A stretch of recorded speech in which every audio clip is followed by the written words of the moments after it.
Ito. Upang patay gutom ka pa rin. Hanggang ngayon basher na patay gutom ka pa rin. Pagdating ng gabi, nakaabang ka lagi sa akin. Pagkatapos kong mag-live, nagugutom ka, wala ka ngayong makain. Ano sabi? Pinapanood ka lang naman namin kasi gusto naming mapanood ka tanga. Ay, ganoon. Oh, di wag ka manood, tanga. Oh, ayan oh, bawas kita. Oh, bobo. Oh. Ay, nako. Bakit? Matalino ka ba? Ang tanong ko, matalino ka? Kung matalino ka, bakit hampas lupa ka pa rin hanggang ngayon? Oh, sagutin mo yun. Yung word na hampas lupa, ewan ko meron pa bang hampas lupa hanggang ngayon. Yung hampas lupa kasi po, ibig sabihin, yung hinahampas yung lupa, yung nagtitibag ng lupa, yung parang sa pagpanananim, pagtatanim, yung ginaganon, yung nakalimutan ko tawag dun gamit ng lola ko.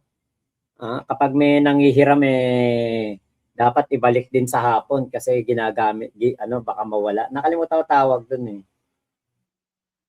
Para hinahampasin lupang ganon, matitibag, hahatakin mo, tapos papalo mo ulit sa lupang ganon, ganon. Meron pa bang ganon? Parang wala na di ba? Ngayon, yun yung word na para sa mga kababayan nating mahihirap, di ba? Ito si Kulao nga kasi, walang empathy to. Piko, yun, piko, tama, saka asarol. Di ba? Ang galing ni Kuya Michael Pangan. Di ba? Parang ang sagwa naman na ganun ang pagsasalita mo, hampas lupa. Kasi ako, ginagawa kong literal yung pagsasalita ng hampas lupa. Di ba? Pero ito kasi si Kulaong, yung pagsasalita niya ng hampas lupa, hindi maganda. Bakit? Bago ka magsalita na bago ka magsalita na yung sa mga hampas lupa, siguraduhin mo muna na yung pamilya mo nabubuhay sa karangyaan, di ba? Yung kung makapagsalita ka, makapang-alipusta ka ng tao, akala mo napakarami mong kayamanan. Akala mo ikaw ang pinaka mayaman sa buong mundo, di ba? Pero yung nanay mo, yung tatay mo, ano ba ang kabuhayan? Ano ba ang ginagawa nila sa ano ba ginagawa ni Kareme sa ni Ka Gilbert? 'Di ba? Nag-uuling. Yan ang mga kanilang mga naging kabuhayan. Nag-uuling. Nagtatanim. Ano bang pamumuhay 'yon? 'Di ba? Yan ay mga trabaho na hampas lupa. Inahampas ang lupa para magkaroon ng kabuhayan, ng ipambubuhay sa pamilya. Eto nga 'di ba? Kung makapagsalita si Kulaong ng hampas lupa sa mga tao, akala mo yung magulang niya o yung kanyang pamilya nabubuhay ng sobrang rangya. Alam natin na ang pamilya niya hindi nabubuhay sa karangyaan. Alam natin na ang kanyang pamilya hindi po nabubuhay ng nakaluluwag-luwag. 'Di ba? Yan po yung niyan, yan po yung katotohanan niya na aking kumbaga aking na talaga, na sense ko talaga.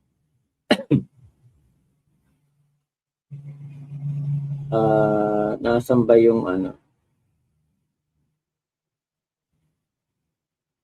kay Food Genius ko yata nakita yon. Wala dito kay Mighty Manong.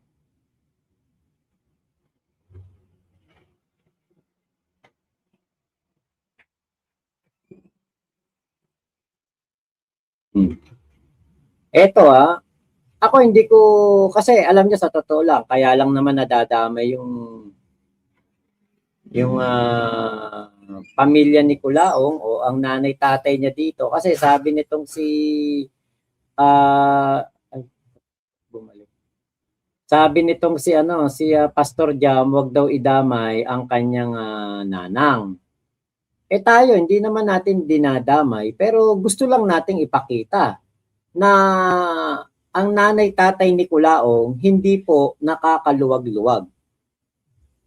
Kung makikita nyo, ito pong bahay sa likuran nila na yan ay kanila pong pinatira lang sila dyan. Nakikihiram lang ng lupa para matayuan ng bahay. Nag-birthday nga yung nanay ni Kulaong Ang lupa ang sahig, lupa pa din. So ibig sabihin, hindi po nakakaluwag-luwag itong pamilya ni Kulaong. So kung meron man pong hampas lupa dito, kayo na humusga. Kayo na ang makakapagsabi kung sino yung tunay na merong hampas lupa na kamag-anak, di ba? Si Kulaong, maaaring naka-Fred siya, nakasasakyan siya na Ford, pero di ba, hindi may tatanggi, hindi mai kakaila na kung meron man na dapat na matawag na hampas lupa dito ay walang iba kung hindi ang pamilya ni Kulaong. Matalino ka pala ba't hanggang ngayon hampas lupa ka pa rin? Di ba? Dapat kung matalino ka, andun ka na sa taas. Nandun ka na sa peak. Kung matalino ka, mayaman ka na, nakakatulong ka na sa iba. Di ibig sabihin, bobo ang mga nanay tatay mo, Kulaong. Kasi sila hanggang ngayon hampas lupa pa rin. Ikaw lang yung mayaman. Ikaw lang yung merong mga magagandang sasakyan na pinagkakalat mong sayo, na sinasabi mong sayo. Ikaw yung nabubuhay sa karangyaan kuno. Di ba? Eto lang kung matalino ka talaga, hindi ka magpapanggap na Marcos. Kung matalino ka talaga, hindi mo itatakwil ang pamilya mo o hindi ka itatakwil ng pamilya mo dahil sa iyong pagpapanggap, kasi matalino ka Kaya lang, matalino ka sa kalokohan. Yun. Ang tatalino nyo dyan, saan kayo matalino? Dyan sa comment section. Tapos pagdating ng gabi, wala pa kayong pang-ulam. Sagot. Diba? Sa totoo lang, di bali ng mahirap, di bali ng walang pang-ulam. Diba? Ang importante, hindi ka nang loloko ng mga kababayan mo, hindi ka nang loloko ng tao. Buti mo. Basher ka, di ba? Sabi mo matalino ka. Tanga ko. Ba't ngayon hanggang ngayon? Tanga ka naman talaga Engot ka naman talaga kasi kung hindi ka engot, hindi mo itatakwil yung pangalan na Norman. Hampas lupa at basher ka pa rin. Sige nga. Dapat kung matalino ka, dapat mayaman ka na, may negosyo ka na, entrepreneur ka na, nakakatulong ka na, may empleyado ka na, may ibang tao ka nang binubuhay. Ayun, bagay na bagay sa iyang Kulaong. Kung matalino ka, 'di ba, dapat entrepreneur ka na. Hindi ka nag-uubos ng oras sa SOCMED. 'Di ba? Kung ikaw sasabihin mo mangangaral ka ng ganyan na dapat kung ikay matalino, entrepreneur ka na, i-apply mo muna sa sarili mo. Ako hindi ako nagmamagaling dito. Ako isang high school graduate lang na napadpad dito sa social media, naging vlogger, naging reactionista sa mga nangyayari dito sa ating bansang Pilipinas, sa mga kaganapan.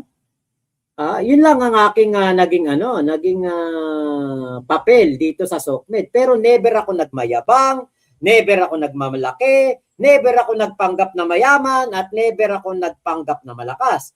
Pero ikaw, Kulaong, nagtotal naman, sinasabi mo, negosyante ka, nasaan ang Christmas party ng iyong mga negosyo?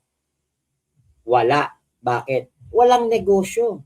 Walang maipakitang negosyo. Meron man tong ipakitang Christmas party ng ibang negosyo. Pag-aari ng iba. Kaya yung sinasabi mo, Kulaong, i-apply mo muna sa sarili mo. Dapat entrepreneur ka na ngayon. Kaya lang, di ba?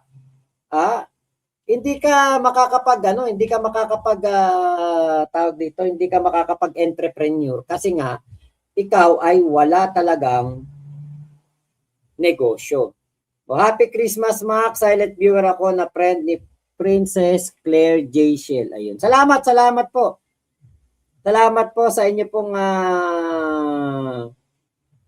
pakulay. Ayan. Thank you, Leonora Guerra. Ayun. Salamat. Thank you po. Thank you po. Ayan. Thank you po sa inyo pong binigay na pakulay sa akin. Ayan. Thank you po. Merry Christmas. Nasaan ba yung natin dito? Meron tayong pa-thank you dyan dati. Ito.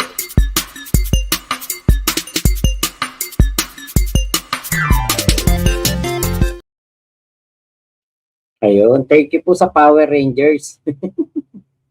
Salamat. Thank you po. Ayan. Ate Chaicher, Mama Labs. Ayan. Hello po, Ate Virgie Badjola. Tulog pa siguro. At salamat din po kay Ate Chris Rose Babe. Ayun, shout out sa inyo pong lahat. Okay, ito play na natin. Liban sa sarili mo. Ba't ngayon, hanggang ngayon, asa ka pa sa magulang mo? Ba't hanggang ngayon, kalabit pa? Alam niyo, sa totoo lang, okay pa yun eh. Yung ikaw asa ka pa din sa magulang mo. Okay pa yun, tingin ko.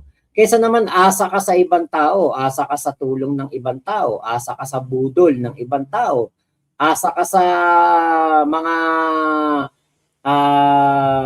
binibigay, pinapalipad ng ibang tao.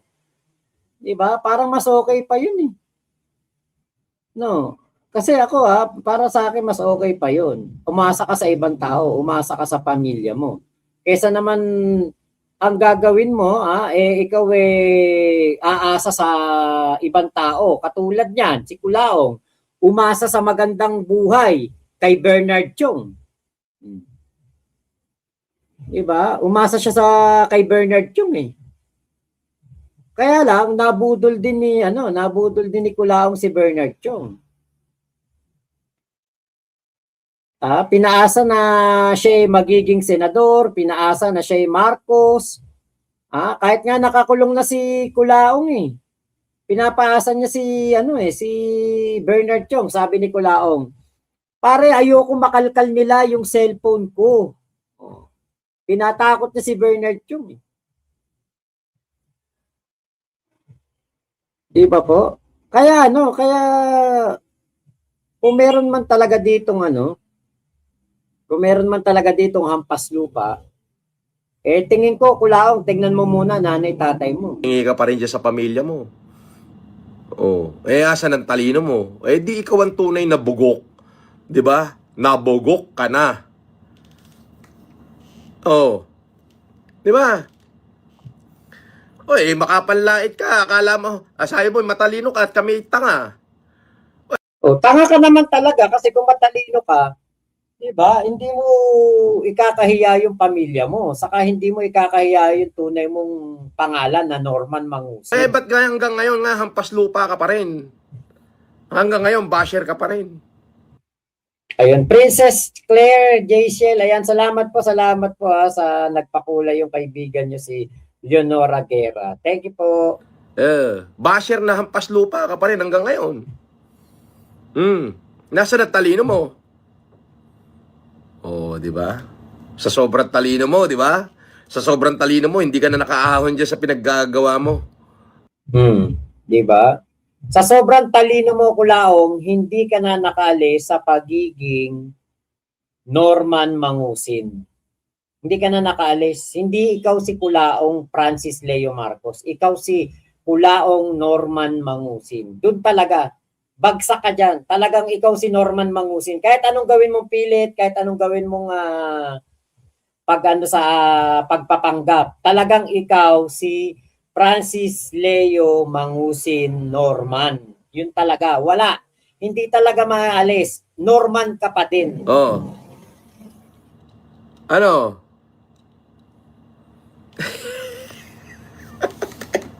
Di ba? Akala ko ba matalino ka? Eh, ba't di ka nakaahon dyan sa pinaggagawa mo? Oh, 'di ba? Ikaw nga hindi ka nakaahon diyan sa pinagagagawa mo hanggang ngayon kulaong ka pa din. Hanggang ngayon nagpapanggap ka pa din. Sino ang tunay na engot?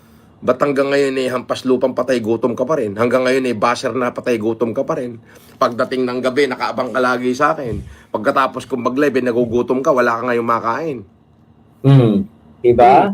Oh. Eh, ikaw meron kang nakakain kasi syempre marami nagbibigay sa iyo eh. Jaja Cap, shout out. Oh, 'di ba? Tama, Ma'am Jaja? Oh. Oh, yan ang sinasabi ko.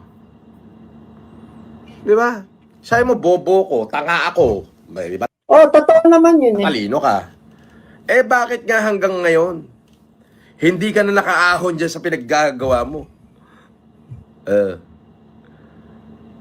Di ba? Ano, text ka. Boss, pera muna nga ng ano, medyo kinulang lang ako. Di ba? Ang tunay na matalino, dapat entrepreneur ka na ngayon. Dapat nakakatulong ka na. Yun, 'di ba? Dapat entrepreneur ka na ngayong kulaong. Kaya lang mas inuuna mo ang pangloloko sa mga tao. Mas inuuna mo ang pagpapanggap na Marcos. Oh. Doon naman sa pagtulong, alam naman natin na kasama yun sa pagpapanggap mo eh. 'Di ba? Nagpapanggap kang pilantropo, nagpapanggap kang tumutulong. Ginagamit mo yung salitang pagtulong sa mahirap para maiangat mo ang iyong sarili. Pero ang totoo, mamumuhunan ka ng 8,000, ang sasabihin mo 32,000 ang pinamigay mo. Yun ang tunay na matalino. Dapat may ibang pamilya na umaasa sa'yo. Eh, hindi eh. Ikaw pa rin ang asa. Asa sa kaibigan, asa sa hingi. Naku po, asa sa kaibigan, asa sa hingi. O, nasa na kaya yung 300 milyon na binigay sa'yo ng kaibigan mo na si Bernard Chong? Diba? Nasa na kaya? Diba? Yan yung ano eh, yan yung nangangaral ka pero hindi mo mai-apply sa iyong sarili. Dapat i-apply mo muna sa sarili mo na ikaw marami kang natutulungan at marami kang nabibigyan. Eh madalang pa sa patak ng ulan ng mo eh. Ang pamimigay mo eh. 'Di ba? Yan ang ikaw ang tunay na engot. Kasi kung ikaw talaga matalino, kulaong, hindi ka magbababad sa YouTube at magpapanggap na pilantropo at magpapanggap na akala mo kung sinong napakatalino na mangaral. Pero hindi mo mai-apply sa sarili mo yung iyong sinasabi. Kung ikaw matalino, may pera ka, ba't ka nagkakasino kaysa maging entrepreneur? Negosyante. Wala ka nga maipakitang kahit isa man lang Christmas party na negosyo mo eh. Baka Christmas party ng mga tilapia sa palaisdaan meron. Baka meron ka Christmas party ng mga tilapia dun sa palaisdaan. Pero yung Christmas party ng mga tunay at lehitimong tauhan ng isang kumpanya, ng isang negosyante, wala ka. Abay, lahat ng negosyante nagpo-post na ng Christmas party ng kanilang negosyo. Pero ikaw, kahit isa, wala. Nagpanggap ka na meron kang gagawin na pagtulong para hindi hanapin yung pamilya mo noong Pasko. Kasi wala ka rin ng pamilya. Ay nako, kulaong. Wag kami lokohin mo. Wag kami ang tarantaduhin mo. Kasi kami, alam namin. Alam namin ang karakas mo. Talagang ikaw, nagpapanggap ka lang para magpakitang tao. Yun ang katotohanan yan. Okay. Ito, basa tayo ng comment. Okay, Lightero, pinipiko o binubungkal ang lupa para magtanim. Hampas lupa.